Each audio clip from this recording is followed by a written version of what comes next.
Oke, saya langsung kasih tahu rahasianya ini ya. Ini bener-bener saya buka semuanya ke tim saya, ke teman-teman saya share juga. Ini yang agent jarang lihat ya. Agent selalu lihat dari pertama kali ketemu owner itu lihat harganya. Owner mau jual cepet atau enggak. Betul. Tapi yang paling penting sebetulnya itu motivasi pemilik.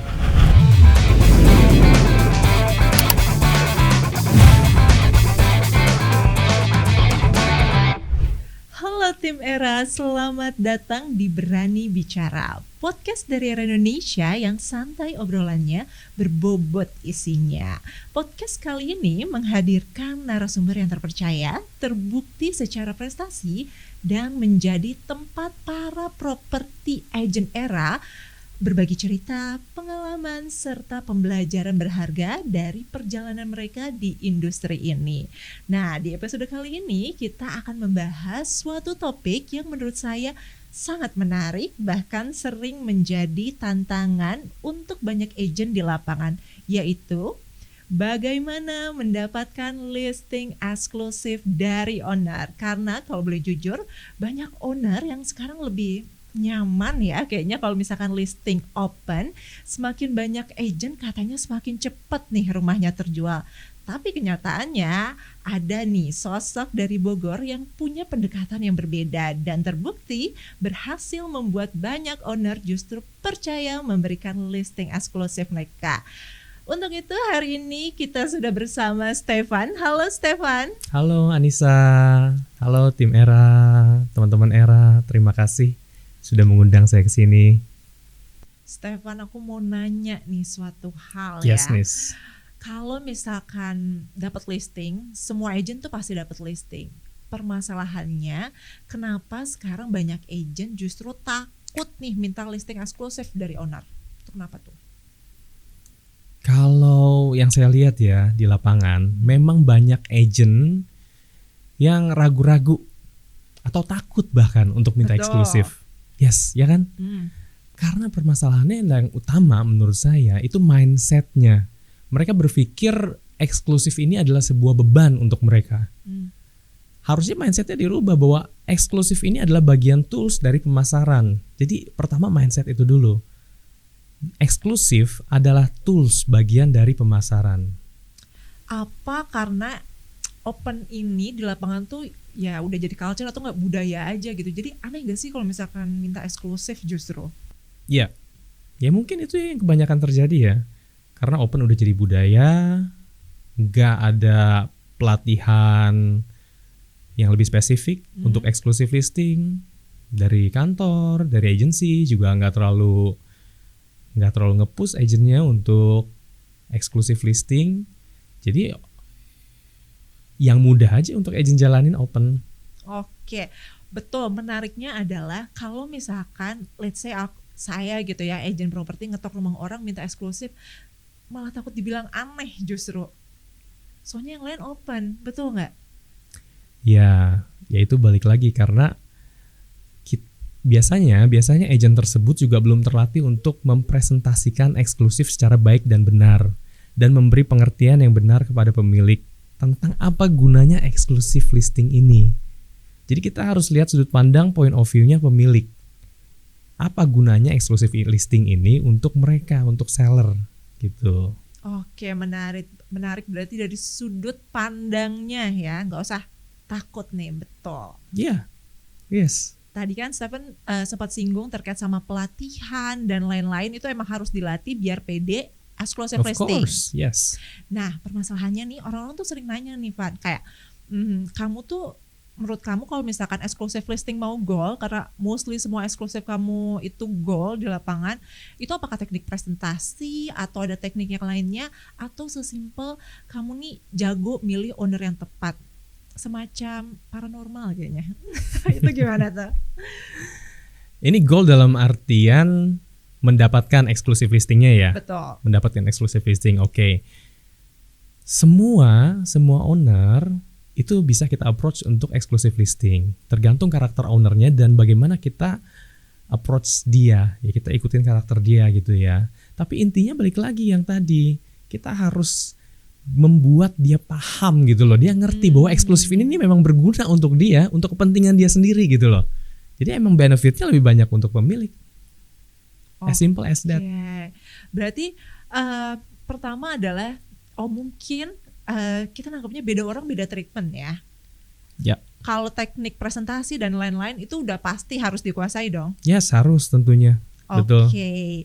Berarti tinggal gimana kita membaca atau men-treat setiap pemilik owner untuk bisa paham dengan betul? Betul banget.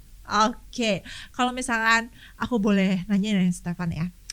Let's say misalkan Stefan ketemu owner yang punya kayak aku nih, pemilik rumah kayak aku yang agak bawel. Tipsnya dong kalau biasakan biar dapat eksklusif listing, karena orangnya kan mostly nanya mulu nih, nyerang mulu. Nah kalau misalkan Stefan biar dapat eksklusif listing dari orang model yang kayak gini, gimana? Ya pertanyaannya apa? Pertanyaannya, oke. Ya pertanyaannya yang pertama, mungkin misalkan saya bilang, kenapa saya harus eksklusif listing? Yang semua agent datang sama saya kok, hebatnya kamu apa dan lain-lain. Itu biasanya jurus pertamanya apa sih? Oke, saya langsung kasih tahu rahasianya ini ya. Ini bener-bener saya buka ke semuanya, ke tim saya, ke teman-teman saya share juga. Dalam penjualan properti itu 2 faktor aja yang utama supaya properti itu terjual. Yang pertama pricing, yang kedua networking. Nah, exclusive listing itu masuk di bagian networking sini, tools yang sangat berperan penting. Jadi eksklusif itu bukan menjamin terjual atau nggak terjual, tapi eksklusif itu adalah suatu alat. Ibaratnya kayak you motong pohon pakai gergaji biasa atau gergaji mesin. Nah, kurang lebih kayak gitu. Oke, menarik ya. Oke, bicara tentang pricing, networking, karena mungkin ya seringkali agent di lapangan itu ngetok pintu rumah orang sesimpel belum sempat baca ownernya karakter kayak gimana, data aja dia nggak megang, ya kan?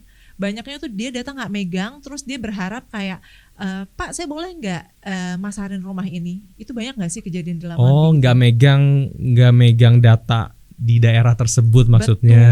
Betul. Dia nggak punya senjata, nggak punya peluru. Betul. Ya itu kita itu ibaratnya kita kayak perang tanpa senjata sih.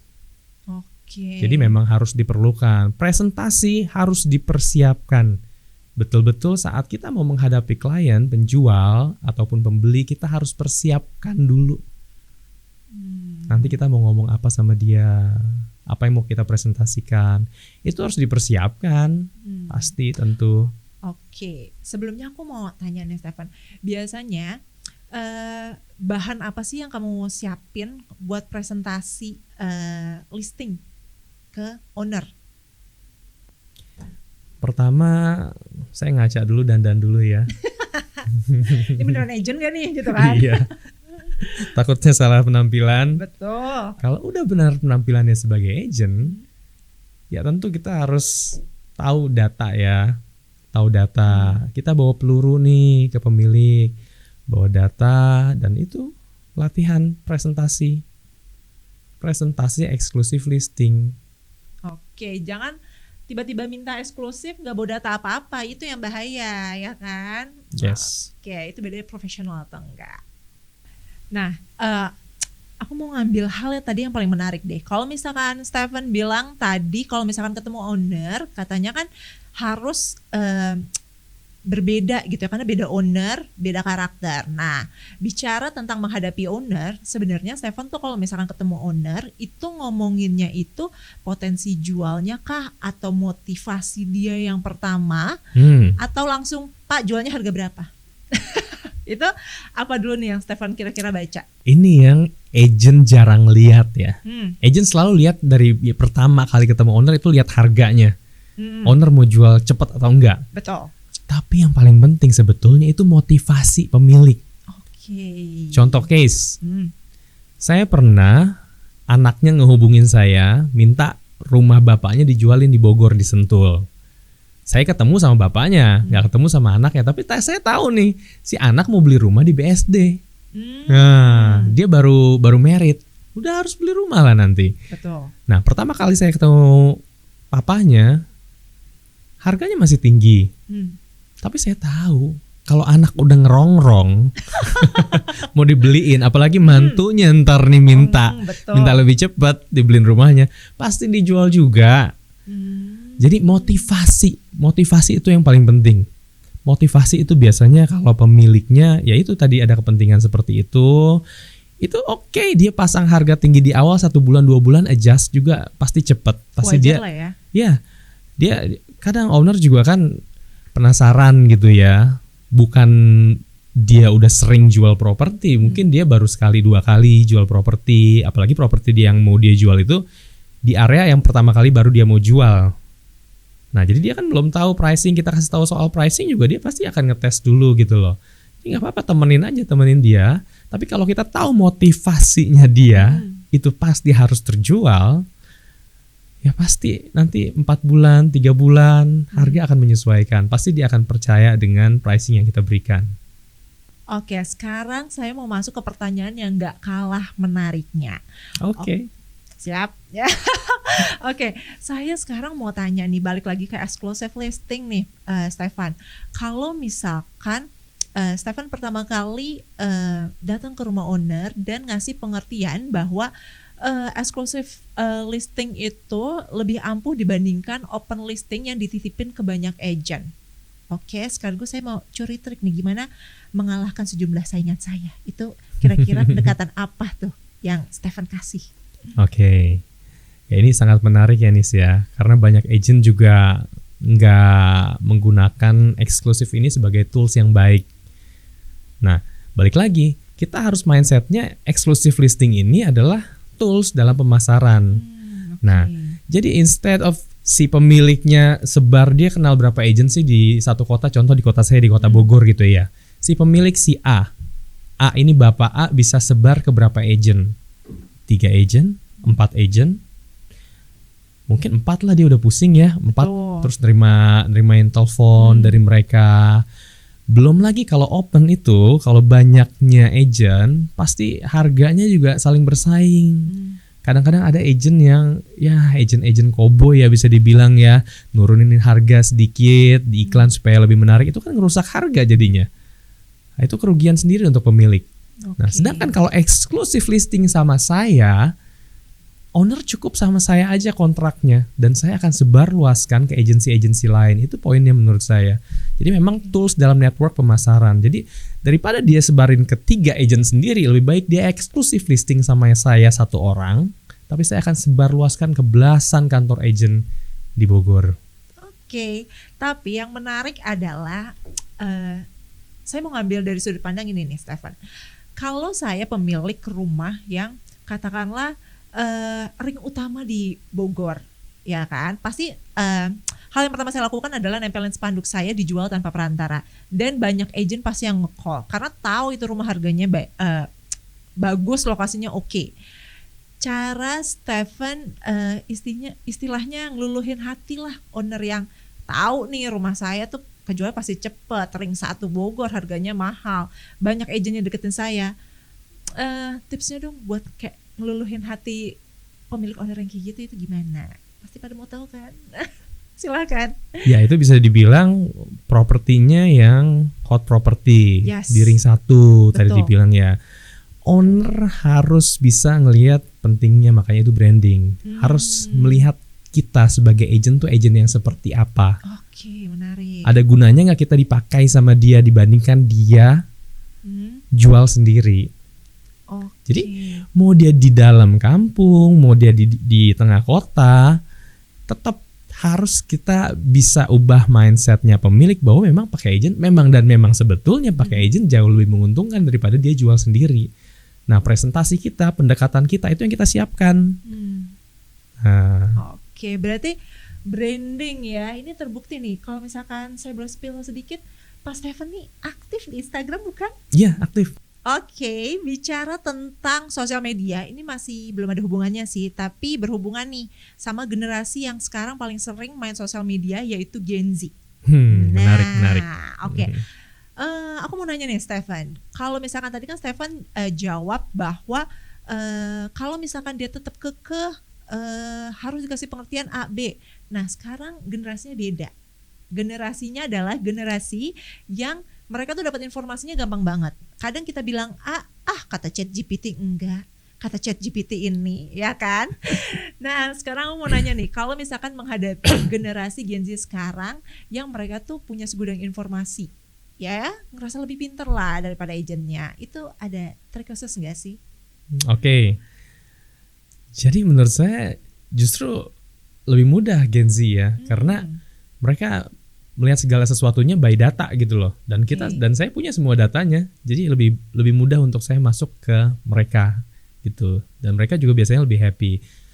Dan kita juga sebagai profesional harus menunjukkan experience kita, pengalaman kita, nggak cuma data tok gitu aja, itu yang bisa kita sentuh gitu loh. Karena ada case di mana ini lucu nih Nis, si penjual waktu itu sama pembeli udah mau deal, tapi penjual bilang dia tanya ChatGPT katanya rugi jual segitu.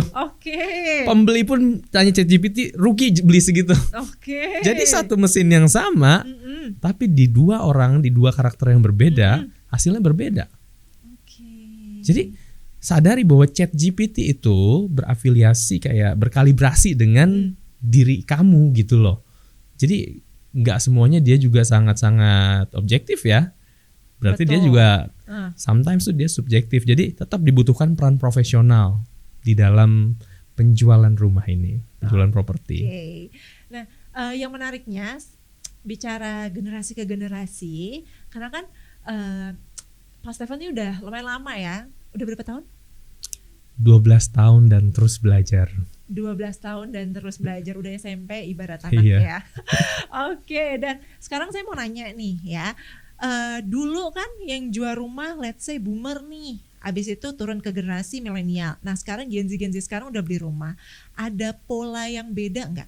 Misalkan yang ini tuh harus ditelepon, yang ini cukup di chat. Ada nggak sih yang pola-pola yang berbeda antar generasi ke generasi dari pengalaman Stefan? Ya kalau komunikasi mayoritas ya, kalau yang generasi boomer gitu senangnya telepon. Kalau generasi Gen Z itu senangnya chat. Mereka mau chat aja, poinnya apa itu aja gitu. Nah sekarang yang pertanyaan paling menariknya adalah dari semua generasi tersebut, siapa yang paling mudah atau gampang dirayu buat exclusive listing? Gen Z. Ya. Menarik ya. Iya. Karena kan biasanya yang boomer atau milenial udah biasa beli properti mungkin ya, tapi justru Gen Z yang paling mudah. Iya. Kenapa? Karena saya bisa mempresentasikan sesuai dengan pemikiran dia ini memang ternyata benar, memang ini yang paling cepat caranya. Karena just make it make sense gitu loh. Buat aja make sense. Jadi mereka memang nggak ngelihat profile, mereka nggak terlalu ngelihat apa-apa, mereka lihat apa yang dipresentasikan, apa keuntungannya untuk mereka, dan variabelnya lebih kecil di Gen Z daripada yang generasi sebelumnya gitu, karena generasi sebelumnya lebih banyak referensi teman-teman dan lain-lain. Kalau Gen Z, kalau mereka udah pikir ini paling masuk akal, ya udah that's it, close gitu loh. Tipsnya adalah jual eksklusifnya sama Gen Z guys. Semua lah. Cuma Gen Z ya lebih mudah untuk menerima masukan dari kita. Karena kita berikan masukan memang yang masuk akal gitu loh. Stefan, kita dari tadi udah ngomong A, B, C gitu ya. Tapi saya lupa nih pertanyaan yang paling banyak ditanya. Berapa persen exclusive listing yang sekarang Stefan pegang? Kurang lebih ya. Kurang lebih mungkin sekitar 70%. Kurang lebih. Berarti tepat ya kita nanya exclusive listing dari tadi sama Pak Stefan, karena saya lupa nanya nih dari tadi ya berapa persen yang dipegang exclusive listingnya gitu.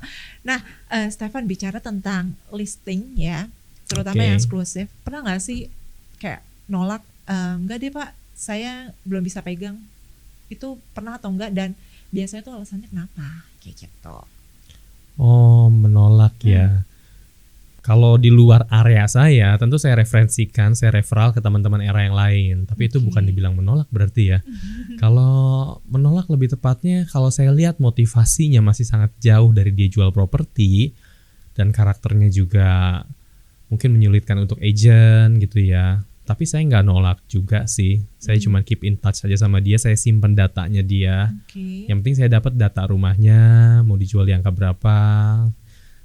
Hanya sekedar supaya saya tahu, saya pegang data tambahan. Tapi untuk memasarkan secara aktif saya nggak bisa.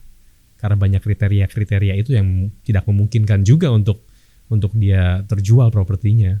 Oke. Kalau boleh tahu ya, biasanya menurut Stefan nih, properti yang potensialnya gede banget dijual selain harga, motivasi penjual kah? Pertama motivasi penjual, kedua rumahnya itu dalam keadaan siap huni siap jual. Itu sangat menolong dan itu bisa mempengaruhi gap dari pricing market price sama valuasi harga rumah tersebut dalam keadaan siap huni gitu loh. Itu sangat-sangat menolong, helps a lot gitu dalam pembeli menentukan pilihan dibandingkan rumah rusak dibanding sama rumah siap huni. Walaupun kalau dihitung-hitung secara matematika mungkin lebih untung dia untuk ngambil rumah rusak, dia renov gitu ya. Tapi dari pengalaman di lapangan kebanyakan justru pembeli ngambilnya yang siap huni dan harganya lebih tinggi. Oke, kalau misalkan tadi kan saya nanya terus dari segi gimana sih cara dapetinnya. Nah, ini keluhan dari pemilik properti ya, tolong didengar para agent. Karena Mbak saya itu udah pernah eksklusif listing sama agent A, gak ada bedanya, didiemin aja tuh, gak ada bedanya. Terus bedanya open sama eksklusif apa sih Mbak? Nah memang ini untuk para agent ya. Dari awal memang agentnya harus well educate dulu soal eksklusif ini ya, dan cara mereka mempresentasikan. Dan tentu dalam perjalanannya saat mereka menjalankan pemasaran tentu harus ada diferensiasi yang dari awal sudah deal-dealan sama pemilik. Kalau saya kontrak eksklusif, saya akan lakukan A, B, C, D, jelas apa yang akan dilakukan. Kalau open saya nggak bisa lakukan itu. Jadi kalau udah eksklusif A, B, C, D sudah dilakukan, ya udah agent tersebut bertanggung jawab gitu loh. Nah kebanyakan agent sendiri nggak ngerti diferensiasi antara eksklusif dan open. Nah, saya suka bingung juga kadang-kadang ya. Saya suka nanya ke agent, bedanya eksklusif sama open apa? Namanya? Ya namanya. Oh kalau eksklusif akan saya lebih utamakan Pak. Kita akan lebih prioritaskan. Apa itu tuh harus diperjelas. Definisi diprioritaskan tuh seperti apa? Kadang-kadang agent tuh ngasih presentasi ke pemilik itu just kayak gitu aja gitu loh, cuma diprioritaskan, tapi nggak dijelasin secara detail yang A, B, C, D akan dia lakukan apa kalau eksklusif gitu. Sementara gini, kalau ada listingan rumah nih ya, dengan spesifikasi yang sama, harga pasarnya itu 3 miliar. Yang open harganya 2,8 miliar, yang eksklusif harganya 4 miliar. Gimana sih agent tersebut mau memprioritaskan yang eksklusif? Nggak mungkin, pasti tetap dibawa ke yang 2,8 M kan? Betul. Nah, makanya eksklusif ini adalah salah satu tools aja dalam pemasaran, dalam networking gitu. Oke. Nah, bicara sama tools, pasti Stefan sendiri pas ada service-service yang berbeda dong pas exclusive listing sama owner ya. Service-nya yang dikasih tuh apa aja sih sehingga dia ngerasa oh ya benar ya ini eksklusif gitu ya. Saya lakukan SOP aja sih sesuai standar ya. SOP saya tuh selalu kalau eksklusif saya share ke agensi lain, saya kasih report, dan saya iklankan di portal-portal sama network agent. Oke. Jadi apa yang dilakukan bisa dipertanggungjawabkan istilahnya ya? Iya, benar-benar hal konkret aja pembeda antara open dan eksklusif. Oke, nah permasalahannya banyak agent yang menjanjikan janji-janji surga nih. Nanti saya iklanin ABC, pas ditanya Mbak rumah saya udah diapain aja. Wah itu lama langsung jawabannya. Ya. Oke. Nah ini menarik ya. Jadi kita tekankan lagi bahwa eksklusif itu bukanlah penjamin suatu properti terjual. Itu hanya tools aja. Kayak you motong tadi pakai gergaji biasa atau gergaji mesin gitu loh. Nah sementara kalau batangnya ini bukan batang kayu, ternyata batang besi, ya nggak bisa juga. Itu balik lagi ke pricing biasanya. Jadi walaupun kita eksklusif, kita udah exposure-nya sudah luas, jalannya kita udah pasang satu kota Bogor nih, semua agent tahu ini rumah dijual. Tapi kalau ternyata pricingnya overpriced ya nggak akan works juga gitu loh. Jadi saya edukasi ke pemilik, saya nggak menolak, Betul. tapi saya akan temani perjalanan dia dalam menjual rumahnya sampai nanti terjual. Mungkin setengah tahun dia belum mau masuk ke market price, mungkin dia masih mau coba. Yang penting saya laporan ke dia, saya udah lakukan A, B, C, D sesuai janji saya saat mau exclusive listing. Oke. Gitu. Nah, ini yang menarik karena saya wawancara sejumlah top agent. Yang menarik adalah mereka selalu keep in touch sama customer mereka even itu belum deal. Berbulan-bulan, wah itu kan capek dong. Wah, menurut saya itu capek banget ngejaga hubungan berbulan-bulan dan harus tetap melakukan service. Nah, kalau misalkan kita boleh tahu, Stefan, yang paling lama deh, Stefan kayak sampai dia turun egonya akhirnya kejual, itu yang paling lama pernah itu berapa? Ada yang 3 tahun nggak kejual. Oke.